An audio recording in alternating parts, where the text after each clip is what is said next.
Hello student, मैं doctor Rita दीवान, सहायक प्राध्यापक समाजशास्त्र, गोविंद सारंग शासकीय विधि महाविद्यालय भाटापारा। आज की हमारे लेक्चर का विषय है कास्ट सिस्टम, जाति व्यवस्था। भारत को जातियों का अजायब घर कहा जाता है। जाति हिंदू सामाजिक संरचना का मुख्य आधार रहा है। भारतीय सामाजिक संस्थाओं में जाति सर्वाधिक महत्वपूर्ण है। हिंदुओं के सामाजिक जीवन के किसी भी क्षेत्र का अध्ययन बिना जाति के विश्लेषण के अपूर्ण ही रहता है। भारत में जाति की व्यापकता एवं महत्व के संबंध में मजूमदार ने कहा है कि जाति व्यवस्था भारत में अनुपम है। सामान्यतः भारत जातियों एवं संप्रदायों की परंपरात्मक स्थली माना जाता है। जाति का अभिप्राय, जाति से क्या तात्पर्य है? तो जाति शब्द अंग्रेजी के कास्ट शब्द का हिंदी रूपांतर है, जो पुर्तगाली भाषा के कास्टा शब्द से बना है, जिसका अर्थ होता है मत विभेद तथा जाति। फ्रांस के अब्बे डुबाय ने इसका प्रयोग प्रजाति के संदर्भ में किया है। विभिन्न समाजशास्त्रियों ने, मानव शास्त्रियों ने जाति को परिभाषित किया, जिसमें से कुछ का उल्लेख हम इस तरह करते हैं। मजूमदार एवं मदान ने अपनी रचना an introduction to social anthropology में सारगर्भित एवं संक्षिप्त परिभाषा जाति की दी है, जो इस तरह है कि जाति एक बंद वर्ग है।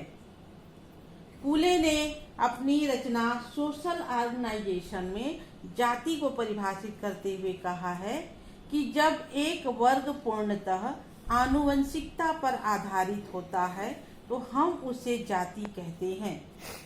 इन दोनों ही परिभाषाओं में इस बात पर जोर दिया गया है कि जाति की सदस्यता जन्म पर आधारित है। इन परिभाषाओं से स्पष्ट है कि जाति एक ऐसा सामाजिक समूह है जिसकी सदस्यता जन्म पर आधारित है। आगे हम देखेंगे जाति की क्या विशेषताएं हैं।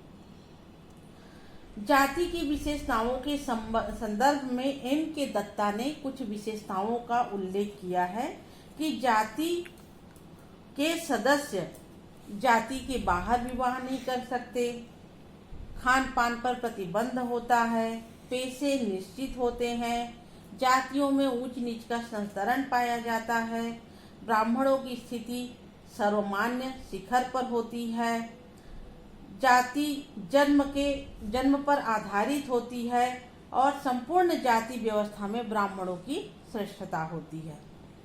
डॉक्टर घुरिये ने जाति की 8 सांस्कृतिक विशेषताओं का उल्लेख किया है। नंबर 1, समाज का खंडनात्मक विभाजन। जाति व्यवस्था ने भारतीय समाज को विभिन्न खंडों में विभाजित कर दिया है और प्रत्येक खंड के सदस्यों की स्थिति, पद और कार्य निश्चित है। दूसरा, संस्तरण। भारत में सभी जातियों की सामाजिक स्थिति समान नहीं है, वरन उनमें ऊंच नीच का एक संस्तरण पाया जाता है। तीसरा, भोजन तथा सामाजिक सहवास पर प्रतिबंध। जाति व्यवस्था में जातियों के परस्पर भोजन एवं व्यवहार से संबंधित अनेक निषेध पाए जाते हैं।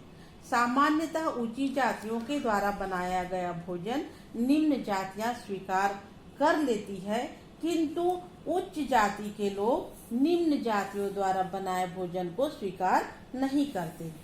चौथा, नागरिक एवं धार्मिक निर्योग्यताएं एवं विशेषाधिकार।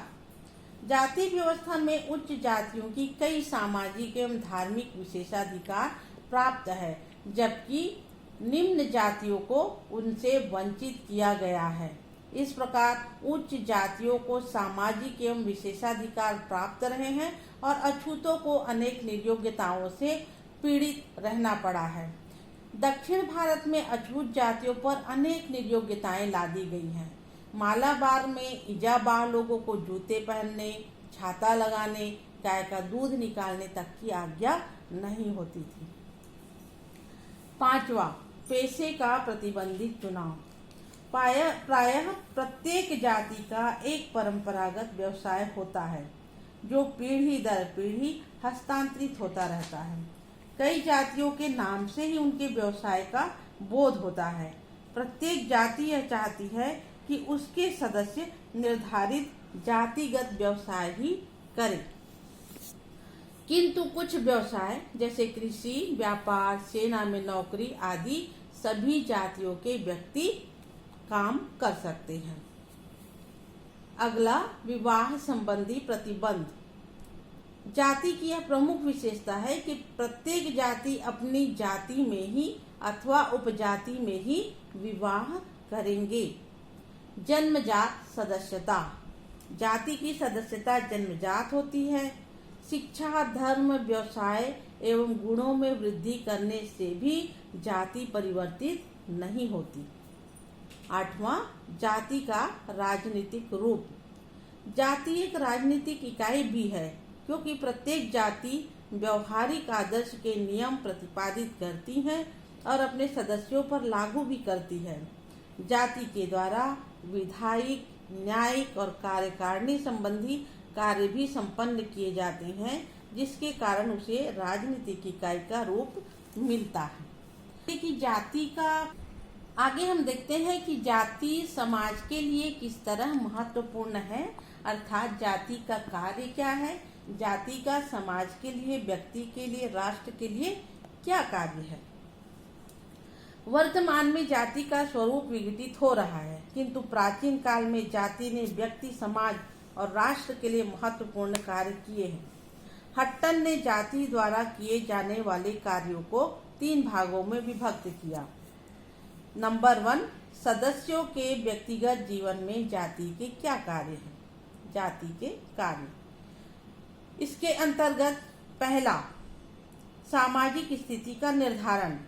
जाति के आधार पर ही व्यक्ति की समाज में स्थिति निर्धारित होती है, जिसे संपत्ति, निर्धनता, सफलता, असफलता, व्यक्तिगत गुण दोष के आधार पर भी नहीं बदला जा सकता। दूसरा, मानसिक सुरक्षा। जाति प्रत्येक व्यक्ति का पद और कार्य जन्म से ही निश्चित कर देती है। यह सब पूर्व निर्धारित होने से व्यक्ति को मानसिक संतोष एवं सुरक्षा प्राप्त होती है। तीसरा, व्यवसाय का निर्धारण।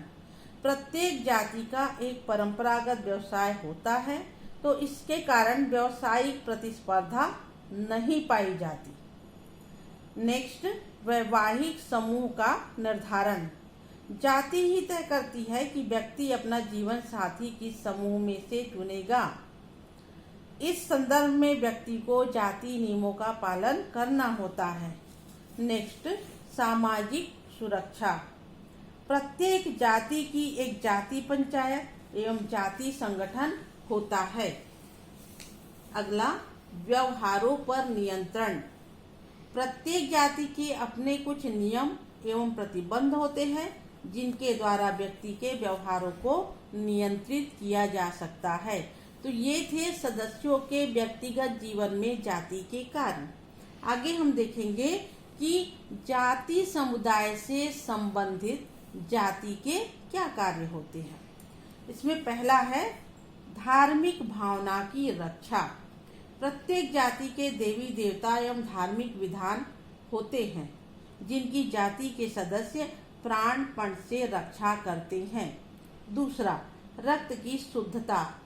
एक जाति के व्यक्ति अपनी ही जाति में विवाह करते हैं, इससे रक्त की शुद्धता बनी रहती है। तीसरा, सामाजिक स्थिति का निर्धारण। प्रत्येक जाति अपने समुदाय के लिए जाति संतरण में निश्चित सामाजिक स्थिति को निर्धारित करती है। चौथा, संस्कृति की रक्षा। हट्टन कहते हैं कि प्रत्येक जाति की अपनी एक सामान्य संस्कृति रही है, जिसके अंतर्गत उस जाति विशेष का ज्ञान, कार्यकुशलता, व्यवहार आदि आते हैं।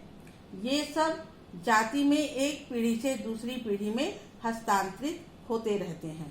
और अगला है जातीय एकता को प्रोत्साहन। जाति अपने सदस्यों को एकता के सूत्र में बांधती है। आवश्यकता के समय सदस्य एक दूसरे की सहायता करते हैं। तो ये थे जाति समुदाय से संबंधित जाति के कार्य। आगे हम देखेंगे कि राष्ट्र के लिए या समाज के लिए जाति के क्या कार्य होते हैं। समाज या राष्ट्र के लिए कार्य। जाति प्रथा ने संपूर्ण समाज और राष्ट्र के लिए कई महत्वपूर्ण कार्य किए हैं।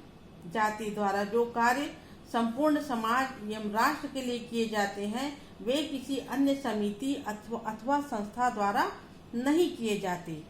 तो इसमें देखेंगे क्या कार्य समाज या राष्ट्र के लिए जाति द्वारा किए जाते हैं। नंबर 1, समाज के विकास और रक्षा में सहायक। जाति व्यवस्था ने हिंदू समाज की रक्षा की है। हट्टन कहते हैं कि जाति प्रथा का सबसे महत्वपूर्ण कार्य जो उसे एक अद्वितीय संस्था बना देता है या रहा है वह यह है कि भारतीय समाज को अखंड बनाती है और विभिन्न प्रतिद्वंदी समूहों को एक समुदाय में जोड़ती है। दूसरा, राजनीतिक स्थिरता। किसी भी देश में जब बाह्य आक्रमणकारियों का शासन स्थापित होता है वह वहां राजनीतिक एवं सांस्कृतिक परिवर्तन लाते हैं, किंतु भारत इसका अपवाद है। यहाँ समय समय पर आक्रमणकारी आए लेकिन जाति ने इस आक्रमणकारियों से भारत की राजनीतिक एवं सांस्कृतिक रक्षा की है। जाति की राजनीतिक भूमिका आज भी बहुत महत्वपूर्ण है। अगला, श्रम विभाजन। जाति व्यवस्था के अंतर्गत विभिन्न जातियों के बीच कार्य विभाजन किया गया है। इससे उनमें दक्षता एवं विशिष्टीकरण पनपता है। अगला, धार्मिक सहिष्णुता एवं उदारता। धर्म के आधार पर विश्व के विभिन्न भागों में समय समय पर अनेक क्रांतियां हुई। भारत में भी अनेक धार्मिक संप्रदायों का प्रचलन रहा है, किंतु सभी संप्रदाय हिंदू जाति व्यवस्था में ही आत्मसात हो गए। अगला, दायित्व निर्वाह की प्रेरणा। जाति व्यवस्था ने लोगों को अपने कर्तव्य दायित्व निर्वाह की प्रेरणा दी है। कर्म के सिद्धांत ने लोगों में यह विश्वास पैदा किया कि ऊंची एवं नीची जाति में जन्म पूर्व जन्म के कर्मों पर ही निर्भर है। जाति ने संपूर्ण देश की संस्कृति को एक पीढ़ी से दूसरी पीढ़ी को हस्तांतरित कर उसे स्थिरता प्रदान की है। उपर्युक्त कार्यों के अतिरिक्त भी जाति ने रक्त की शुद्धता बनाए रखने, शिक्षा प्रदान करने, समाजवादी व्यवस्था को कायम रखने आदि कार्य किए हैं। अगले लेक्चर में हम जाति के क्या दोष है, जाति में वर्तमान में जो परिवर्तन हो रहे हैं उसके कारण क्या है और जाति व्यवस्था में किस तरह के परिवर्तन हो रहे हैं इस पर चर्चा करेंगे। धन्यवाद।